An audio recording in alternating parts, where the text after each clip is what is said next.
Assalamualaikum dan selamat sejahtera. Nama saya Muhammad Naim bin Muhammad Rashid, tapi semua orang boleh panggil saya Naim.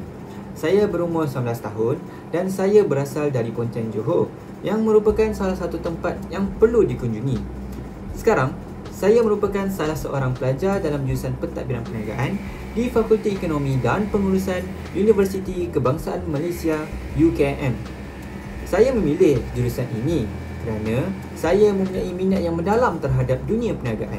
Sebagai contoh, saya selalu berfikir tentang bagaimana sesuatu idea yang kecil boleh berkembang menjadi satu perniagaan yang besar dan bagaimana strategi kewangan boleh membantu sesebuah organisasi terus kukuh dan stabil. Saya merupakan anak pertama daripada 3 orang adik-beradik.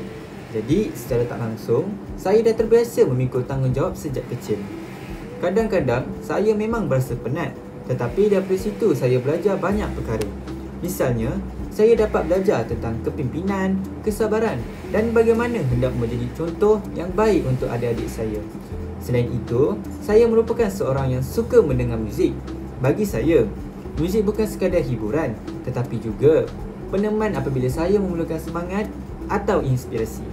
Contohnya, apabila saya mendengar lagu, saya akan merasa lebih tenang dan fokus untuk belajar atau berfikir sesuatu idea yang baru. Selanjutnya, saya juga mempunyai hobi yang sangat saya suka, iaitu berjoging pada setiap hari pada waktu petang. Bagi saya, berjoging bukan sekadar aktiviti yang sihat, tetapi masa untuk refleksi diri. Apabila saya berlari, saya rasa bebas dan banyak masa untuk berfikir tentang impian, perancangan dan apakah langkah seterusnya dalam kehidupan saya. Ia membantu saya kekal positif dan berdisiplin.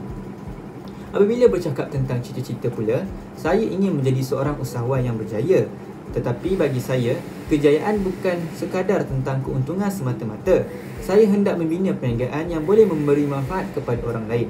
Impian saya ialah membantu golongan muda mendapatkan pekerjaan dengan membuka lebih banyak peluang pekerjaan di bawah perniagaan saya pada masa akan datang.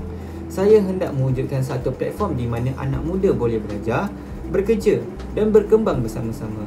Saya percaya bahawa apabila kita saling tolong-menolong, kejayaan tersebut akan menjadi lebih bermakna. Sekian saja daripada saya. Terima kasih.